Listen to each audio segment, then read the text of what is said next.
قہقہاں لگانے سے دل مردہ ہوتا ہے. قہقہاں لگانے سے یعنی خوب کھلکھلا کے مسکراؤ. مسکرانا سنت ہے. حضور کثرت سے تبسم ریز ہوتے تھے.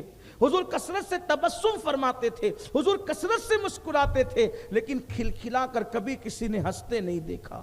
قہقہے لگا کر کبھی کسی نے ہنستے نہیں دیکھا. تو حضور علیہ السلام کی حیا کا ایک حصہ یہ بھی تھا 12ویں حدیث پاک کہ حضور علیہ السلام کبھی لوگوں کے درمیان اپنے پیروں کو لمبا نہیں کرتے تھے.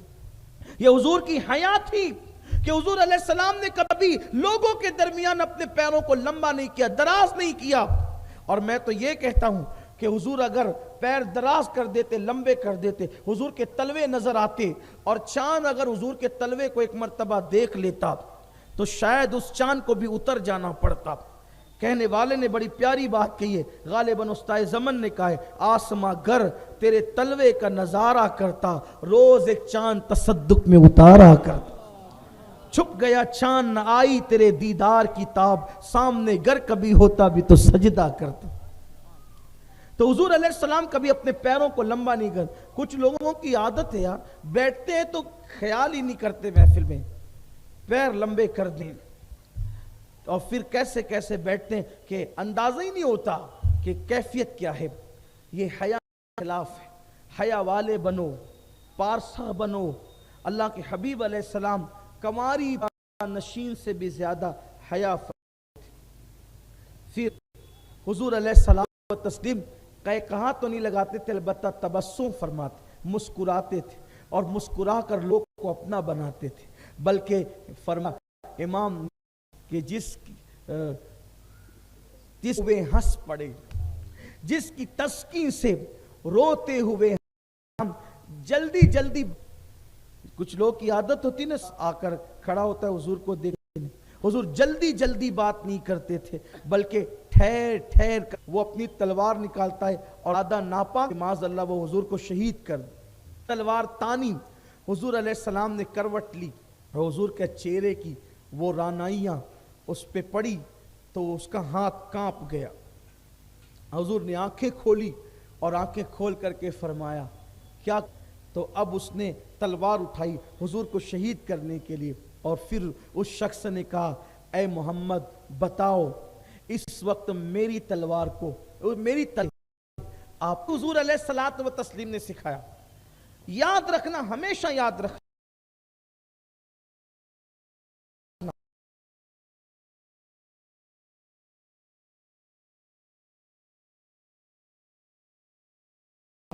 زندگی اپنی باقی ہے. اللہ زندہ رکھنا چاہتا ہے پوری کائنات والوں, اپنے پڑوسیوں کو ستانے والوں. اللہ دور نہیں ہے, اللہ قریب ہے. میرے آقا مصطفیٰ نے رحمت صلی اللہ علیہ وآلہ وسلم نے فرمایا اللہ کو ظلم پسند نہیں ہے. کسی بھی بندے پہ ظلم ہو اللہ پسند نہیں کرتا. اگر سینگ والی بکری بغیر سینگ والی بکری پہ ظلم کرے اللہ اس ظلم کو بھی پسند تھا. میرے نبی پاک نے دوسرے پہاڑ پہ ظلم کرے تو ظلم کرنے والے پہاڑ کو بھی اللہ تباہ کر دیتے ہیں, تحفظ کر دیتا ہے, اس کے وجود کو مٹا دیتا ہے. یاد رکھنا جب تمہارا دل کسی پہ ظلم کیسے رہے گا. اور پھر مجھے بتاؤ تو اس لیے کہ انسان کا کسی انسان پہ ظلم کرنا یہ ہے کہ اس کو ستا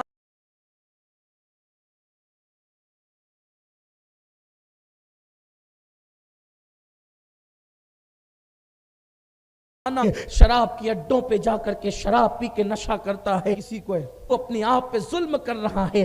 جہاں ٹھیک ہے احتیاط رہا, نفرت کیوں کرتے ہو؟ نفرت مت کرو. ایک سے دوسرے کو بیماری نہیں لگتی, یہ بات اپنے عقیدے میں بنا لو, اور عقیدے میں بنا لو کہ اپنا عقیدہ ہے ایک کی بیماری دوسرے کو نہیں لگتی, یعنی ایک سے دوسرے کو بیماری نہیں لگتی نا. اس کو کھجلی اس کے پاس بیٹھوں گا تو مجھے بھی ہو جائے گی, نہیں. اگر تیری تقدیر میں ہے تو ہوگی, تقدیر میں نہیں ہے تو وہ کھجلی والے کا ہاتھ پکڑ کے اپنے ہاتھ سے مل لے گا تو بھی نہیں ہوگی. اپنا ایمان ہے. اور خود رکھو. ایک صحابی آئے, کہا یا رسول اللہ میرے اونٹ کو کھجلی ہوئی, اور ایک سے دوسرے کو, دوسرے سے تیسرے کو, تیسرے سے چوتھے کو کھجلی ہو رہی ہے. حضور نے مسکرا کے کہا اگر ایک سے دوسرے کو, دوسرے سے سائنس بدلتی رہتی ہے اور اتنی جلدی بدلتی ہے نا, سائنس کا میں مخالف نہیں ہوں, ہم لوگ جب تیسری جماعت میں، مجھے اچھی طرح یاد ہے، میں کسی ضروری کام سے تشریف، اور ایک گھر سے کسی کے کراہنے کی، چیخنے کی آواز آتی، سرکار نے فرمایا کیا ہے؟ تو صحابہ نے عرض کیا یا رسول اللہ ابو جہل کا ایک غلام ہے اور وہ مسلمان، وہ بیمار ہے۔ اللہ کے حبیب نے سنا بیمار ہے، تو علیہ السلام جس کام سے جا رہے اس کام کو چھوڑ دیا اور حضور علیہ السلام اس بیمار کو دیکھنے کے لیے گئے۔ اچھا آج کل تو ہم یہ بھی دیکھتے ہیں، اگر کوئی دواخانے میں جاتا ہے، دواخانے میں، تو وہ اپنے رشتہ دار کو دیکھ کے نکل جاتا ہے۔ ارے اللہ کا اچھا موقع ہے جب دوا، تو ان کی بھی ذرا خیر خیریت پوچھ لو، آپ اچھے ہیں؟ ٹھیک ہے، اتنے میں کیا جاتا ہے، انشاءاللہ آپ اچھے ہو جاؤ گے۔ جس دن ہمیں بیمار کو دیکھنے کی فضیلت پتہ ہو جائے گی، ارے یہ 1 سال کی عبادت کا ثواب ہر قدم پر تیرے یاور ہے وہ یاور، بلا جو میری خود گرفتار بلا کر دے۔ تو ان سے رشتہ جوڑیے، یعنی کثرت سے درود شریف پڑھیے، حضور پہ کثرت سے کا ذکر کیجئے، لیکن یاد رکھیے ایسا نہیں کہ 500 بار درود پڑھنے اور فجر بھی پڑھیے۔ نماز فرض ہے، ساری عبادتیں نماز کے بعد، یہ افضل العبادات ہیں، نماز کی پابندی کے ساتھ یہ کام کیجئے۔ یاد رکھیے جس دن اپنے دل کے تار حضور سے جڑ جائیں گے، انشاءاللہ آپ ہر غم سے بے غم ہو جائیں گے، ہر خوف سے بے خوف ہو جائیں گے۔ بلکہ جب حضور سے دل لگتا ہے تو پھر قبر کی مصیبتیں بھی انسان کو نہیں دھمکاتی، نہیں ڈراتی۔ پھر وہ کہتا ہے آج پھولے نہ سمائیں گے کفن میں آسی، آج پھولے نہ سمائیں گے کفن میں آسی۔ قبر کی شب ہے کس گل سے قدم سے لائی ہے، ہستی میں آرزوئے رسول کہاں کہاں لیے پھرتی ہے، جستجوئے رسول بنائے لوں تیری اے جذبے شوق صلی اللہ، کہ آج دامن دل کھچ رہا ہے سوئے رسول۔ اور جب میدان محشر کا یہ منظر یاد آتا ہے تو دل چاہتا ہے کہ ابھی محشر منعقد ہو جائے، لیکن کیا کریں، اپنے ہاتھ میں کچھ نہیں ہے۔ اللہ اکبر، جب ہوگا بالکل ہوگا۔ کہتے ہیں عجب تماشا ہو میدان حشر میں بیدم، عجب تماشا ہو، عجب تماشا۔ تماشا کس کو کہتے ہیں پتہ ہے؟ تماشا اس کو کہتے ہیں جس کو سب لوگ دیکھ رہے ہوتے۔ لوگ تماشے کو، اصل میں ہمارے یہاں تماشا ایسے معنی میں استعمال ہوا ہے کہ لوگوں نے تماشے کو برا سمجھا ہے۔ جیسے ہم نے کچھ چیزوں کو یعنی کہ بری جگہ استعمال کیا تو اچھی چیز کو بھی لوگ برا ماننے لگے۔ جیسے مثال کے طور پر لوگ کہتے ہیں نا، کچھ باتیں لوگ کہتے ہیں تو لوگ اس کو برا سمجھتے ہیں، گالی سمجھتے ہیں، حالانکہ لوگوں نے گالی کے طور پہ استعمال کیا، وہ گالی ہے نہیں، وہ گالی ہے نہیں، لیکن اس کو کہوں گا بھی نہیں کیونکہ آپ لوگ اس کو گالی سمجھتے ہیں، حالانکہ گالی نہیں ہے لیکن کہنا بھی نہیں ہے۔ تو اسی طرح تماشے کو بھی لوگوں نے غلط جگہ اتنا یوز کیا کہ لوگ جو ہے وہ غلط سمجھنے لگے تماشے۔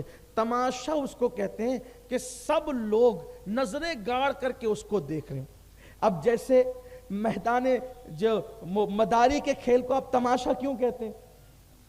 کیونکہ سب اس کو نظریں گاڑ کے دیکھ رہے ہوتے ہیں، سب پوری پبلک اس کو دیکھ رہی ہوتی ہے۔ تو یعنی جس کو ساری پبلک نظریں گاڑ کر کے دیکھے اس کو کہتے ہیں، کیا کہتے ہیں؟ تماشا، یعنی سب اس کو دیکھ رہے ہو، لیکن چونکہ غلط جگہ آپ یوز کرتے تو آپ اس کو غلط ہی سمجھتے، دیکھو تماشا کہہ دی۔ تو اب بیدم شاہ بڑی دمدار بات کرتے ہیں، کیا کہتے ہیں؟ عجب تماشا بھی صرف نہیں ہو، عجب تماشا بھی نہیں ہو، عجب تماشا ہو۔ پہلی بات تو تماشا اسی کو کہتے ہیں کہ جس کو سب لوگ دیکھیں، اور یا تو عجب ہو، وہ تماشا بھی عام تماشا نہ ہو بلکہ عجب تماشا ہو۔ مطلب کیا؟ عجب تماشا ہو میدان حشر میں بیدم، وہ عجب تماشا ہو کہ سب لوگ ادھر دیکھ رہے ہو، کدھر کیا دیکھ رہے ہو، کیا دیکھ رہے ہو؟ وہ کہتے ہیں کہ سب ہو پیش خدا، کہ سب ہو پیش خدا، سب ہو پیش خدا اور میں روبرو رسول۔ عجب تماشا ہو میدان حشر میں بیدم کہ سب ہو پیش خدا اور میں کیا میں انہیں دیکھتا ہوں وہ مجھے دیکھتے ہیں، میں انہیں دیکھتا ہوں وہ مجھے دیکھتے ہیں، وہ مجھے دیکھ کے مسکراتے ہیں، میں انہیں دیکھ کے مسکراتا ہوں، وہ مجھے پیار کرتے ہوں، میں ان کے قدموں پہ جھکتا ہوں۔ تو وہ کیا منظر ہوگا میدان محشر میں، لیکن یہ انہی کے لیے ہوگا جو دنیا میں ان سے وفا کریں گے، دنیا سے ان سے رشتہ جوڑیں گے۔ ہاتھوں میں شراب کے پیالے ہوں گے، ان کو یہ منظر تو نہیں ملے گا، ہاتھوں میں جوئے کے آلات ہوں گے، ان کو یہ منظر تو نہیں ملے گا، نماز کے ٹائم میں روڈ پہ گھومتے ہوں گے، نماز کے ٹائم میں ادھر ادھر بیٹھ کر کے فضول بکواس کرتے ہوں گے، ان کو یہ منظر تو نہیں ملے گا۔ یہ ساری چیزیں ملنی ان کو ہے جو حضور کی فرما برداری کریں گے، حضور سے وفا کریں گے۔ تو سرکار پر کثرت سے درود پڑھو، حضور کا ذکر کثرت سے کرو، حضور علیہ الصلوۃ والتسلیم سے رشتہ جوڑو۔ امام کہتے ہیں انہیں جانا انہیں مانا نہ رکھا غیر سے کام، للہ الحمد میں دنیا سے مسلمان گیا۔ ہم سب کے لیے ٹائم نکالتے ہیں، اپنے اوپر یہ لازم کر لو اس وقت تک سوئیں گے نہیں جب تک حضور علیہ السلام پر 500 مرتبہ درود شریف نہیں پڑھ لیں گے۔ 500 بار درود پڑھنے میں 500 بار درود پڑھنے میں صرف کتنا ٹائم لگتا ہے؟ 10 منٹ۔ کتنا ٹائم لگتا ہے؟ 10 منٹ۔ صلی اللہ علیہ وسلم کتنا؟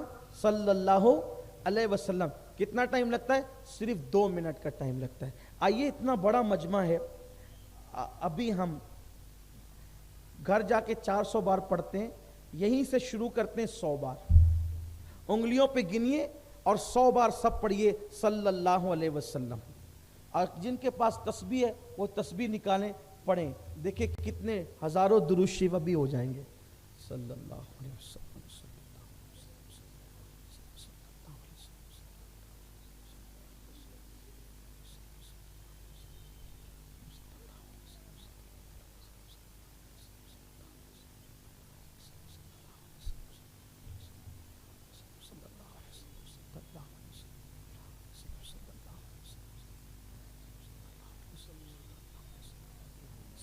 صلی اللہ علیہ وسلم۔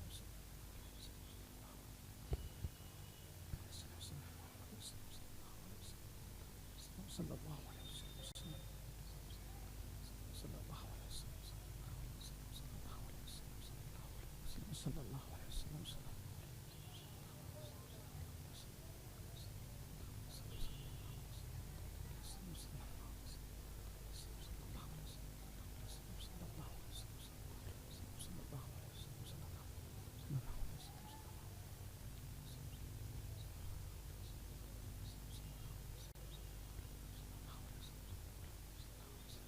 ہو گیا 100 بار درود شریف ہو گئے 2 منٹ میں۔ 500 بار کتنی بار میں ہوں گے؟ 10 منٹ میں۔ 10 منٹ حضور کے لیے نکالنا ہے، بستر پہ بیٹھنا ہے، 10 منٹ پہلے وضو کر رہے ہیں، وضو کر کے 10 منٹ 100 بار درود شریف 500 بار درود شریف پڑھیں، پھر سوئیں۔ انشاءاللہ ایسا ہوا نا بہت جلدی آپ آ کر بتائیں گے کہ درود پڑھتے ہوئے سویا تھا، نصیبہ بیدار ہوا، آمینہ کا لال جلوگر ہوا۔ پھر دیکھو کیسے کریم آقا کیسے کرم کرتے ہیں۔ لیکن حضور کے دیدار کی نیت سے درود نہیں پڑھنا، اپنی اوقات کی اپنی آنکھیں اس قابل کیا، ان کے احترام اور تعظیم میں پڑھنا، وہ خود ہی کریم کرم فرما دیں گے۔ اللہ ہم سب پر کرم کی نظر فرمائے، گفتگو کے درمیان کوئی غلطی اللہ معاف فرمائے۔ استغفر اللہ وما علینا الا البلاغ۔ السلام علیکم۔